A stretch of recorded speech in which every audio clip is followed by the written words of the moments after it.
একটি ছোট গ্রামে থাকত দুই ভাইবোন, রাফি আর তুলি। তাদের বাবা ছিলেন একজন স্কুল শিক্ষক আর মা ছিলেন গৃহিণী।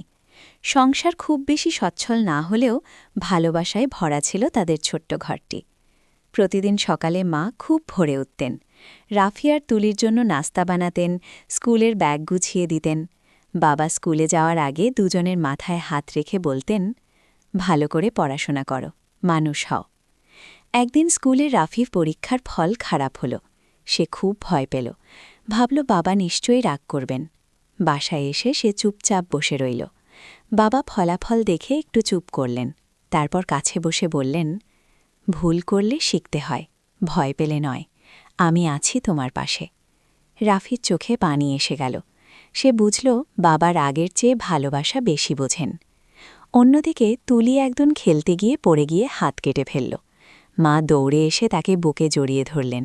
ওষুধ লাগাতে লাগাতে বললেন, ব্যথা আমারও লাগে যখন তোমার লাগে। তুলি তখন বুঝল মায়ের ভালোবাসা মানে নিরাপদ আশ্রয়। একদিন রাতে হঠাৎ বিদ্যুৎ চলে গেল। অন্ধকারে রাফি আর তুলি ভয় পেয়ে গেল। বাবা মোমবাতি জ্বালিয়ে গল্প বলতে শুরু করলেন, আর মা পাশে বসে তাদের মাথায় হাত বুলাতে লাগলেন। অন্ধকার ঘরটা হঠাৎ উষ্ণ হয়ে উঠল। সেদিন রাফি বলল, আমাদের ঘরটা ছোট, কিন্তু ভালোবাসাটা অনেক বড়। বাবা হেসে বললেন, ঘর বড় হলে সুখ আসে না, ভালোবাসা থাকলেই ঘর স্বর্গ হয়। সময় গড়িয়ে গেল। রাফি বড় হয়ে একজন ডাক্তার হল, তুলি হল একজন শিক্ষক। তারা যত বড়ই হোক, বাবা মায়ের সামনে এখনও সেই ছোট্ট শিশুই রয়ে গেল। একদিন রাফি বলল, আমরা যা হয়েছি তোমাদের ভালোবাসার কারণেই।